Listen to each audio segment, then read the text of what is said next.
Hi guys, it's me Goofy Ruby and welcome to my Chicharrones Mukbang with Q&A! Eating chicharrones is perfect with vinegar and salt! Sarap! Ang sarap!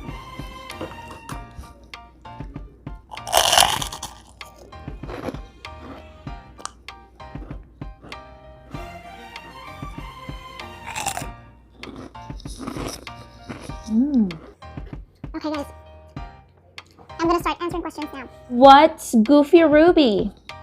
Well, I chose the name Goofy Ruby, guys, kasi Goofy is like cheerful, happy, like I just want to share positivity, you know, yeah. Yung good vibes lang, for fun lang. Next question. So after breakup, would you rather be alone or be surrounded with friends? So guys, after breakup, of course, you need time to be alone.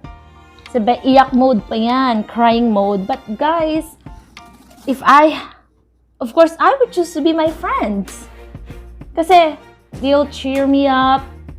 And then, I know they will, if I forget my worth, then they will tell me how worthy I am. And I don't deserve somebody who will just, dump me or won't treat me right. Kaya guys, if you have friends, if you have really good friends, don't take them for granted. If you have good friends, na friends mo since elementary ka pa ba, since elementary ka or high school, don't take them for granted kasi meron ka ng boyfriend or girlfriend.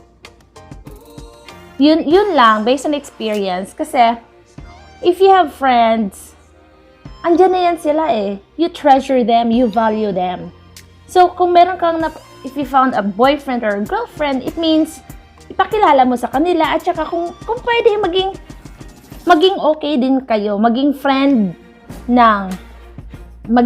din ng girlfriend or boyfriend mo yung friends mo. Kasi kagaya ko, I really have good friends. So, nung naging kami ng husband ko, nung naging boyfriend ko siya, I really told him that he has to accept my family and friends. Kasi, ganon ko kamahal yung friends at saka yung family ko. Hindi ko sila pwedeng pabayaan or kalimutan. It's because may bago na akong tao sa buhay ko. So, that's how I value my family and friends. Napaka-importante ng mga friends sa buhay. Kasi kung iwan ka ng boyfriend, saan ka tatakbo? Family and friends din, di ba? So, kung may boyfriend ka o girlfriend, bagong tao sa buhay mo, it means nadagdagan yung mga taong mamahalin mo. So, don't ignore your friends. Ganun yon. So, dapat alam ng boyfriend mo or girlfriend mo na dapat tanggapin rin niya yung mga taong mahal mo sa buhay. Diba?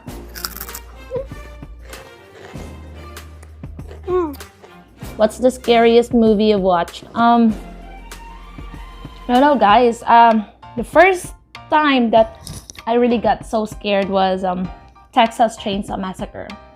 I watched it alone. So, after that, feel ko somebody was chasing after me or like behind me all the time after watching it. So, it was really scary for me. Okay. What makes you proud about your parents? I'm very proud of my parents. I have the best parents, guys, who love me. Yeah, my dad passed 2006. And my mom, I love my mom so much. She's always there for us. She loves us so much and cares for us so much. Lahat na ng so much. They're so important to us. And aside from their love and care, the best gift they've given us is our education. Like, valuing education. We're so blessed that all of us were able to finish college. So, nakagraduate kaming lahat. So, yun yung the best din na gift namin sa aming mga parents. We were able to finish college. Question. Favorite TV show? I love Ellen DeGeneres Show. The Ellen DeGeneres Show. Why? Kasi, I feel like it's so inspiring and you get inspired to help people, to think of others.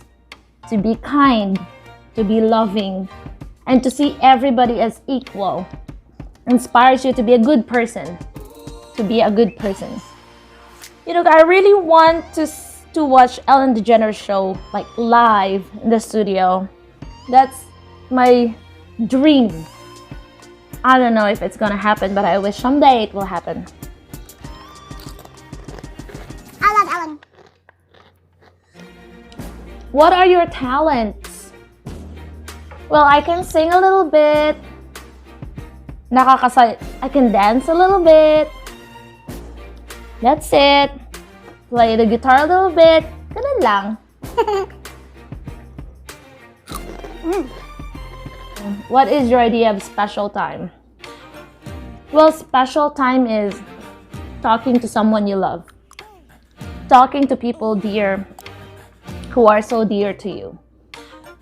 Like me, spending time with my husband, talking with him, eat and talk. That's one thing that I really love doing. Like when I meet my friends, eat and talk. Yung ganon, and recall fond memories, yung mga ganon, sharing. That's a very special time for me. So what language, besides your native language, would you like to be fluent in? So I would like to be fluent in, guys, honestly, English.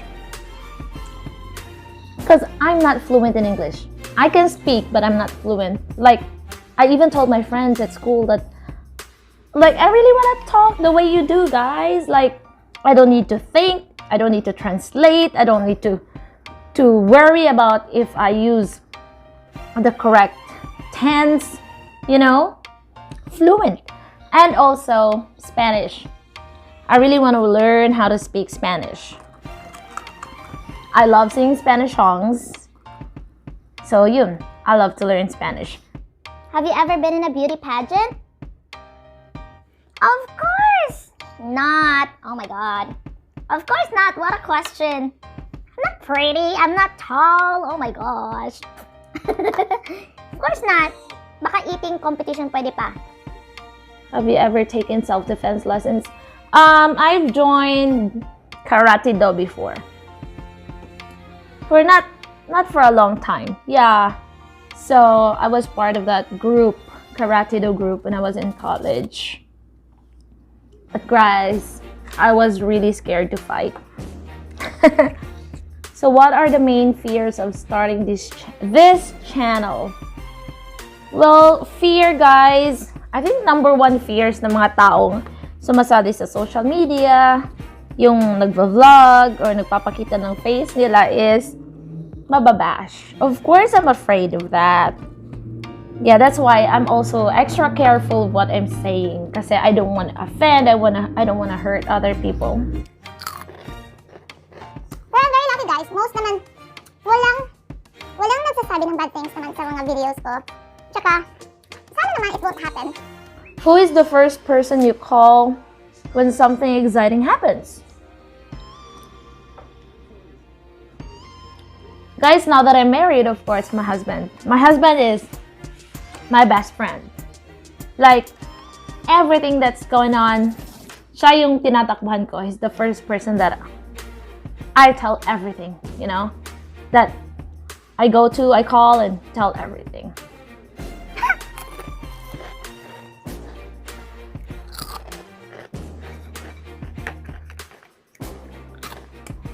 Do you have a tattoo?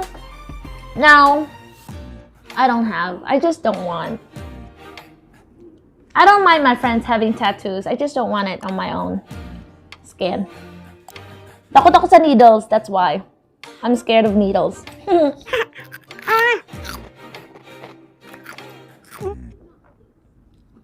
Do I eat meat? Yes na yes. I eat pork, chicken, beef, fish, seafood.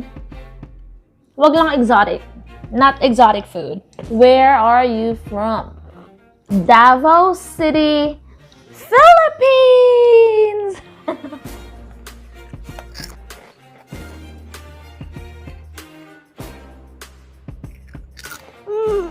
Where would your dream holiday be?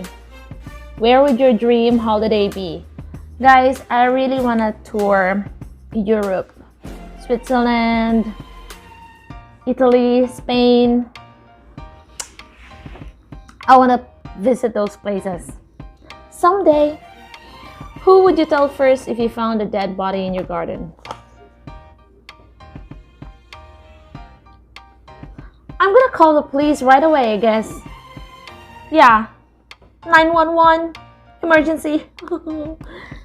Scary. Hope it will never happen to me. Are you starting a channel for money? No. First, I really got bored. And then bored, sick and tired of all the news, you know, I see on social media about coronavirus, about reading some fake news and away-away, yung parang because of so much grabe yung mga negative stuff na nakikita ko, and it's like, okay, maybe I'll start a new channel, something will keep me more busy kasi I am working right now, and I'm also doing this. I'm also making vlogs for my channel. I can only do things for my channel when I have time.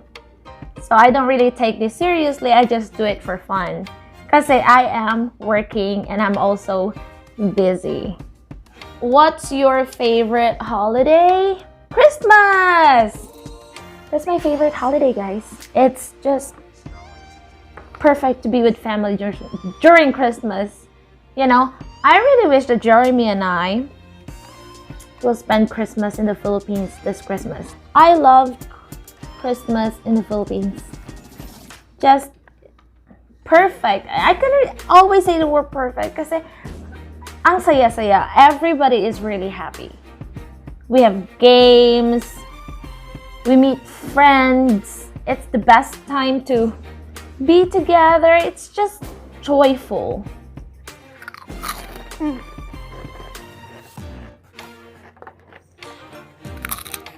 Okay, are you going to show your real personality or are you a character in my channel? Of course, my real personality.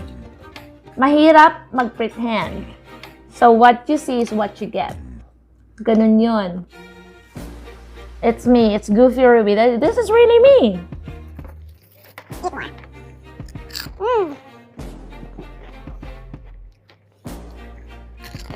What's your favorite subject in high school? English. I love English subject. What is your favorite fairy tale? Beauty and the Beast. Well, Beauty and the Beast, because I love the story too. I love the song so much. Mas na-appreciate ko siya when I played as Belle in one of the school concerts in Thailand. Nung nasa Thailand pa ako, when I was still teaching in Thailand, we used to have yearly school concert and they chose me to act or to perform as Belle. And the songs are great. One question left. What food do you love most? Filipino food. Forever favorite.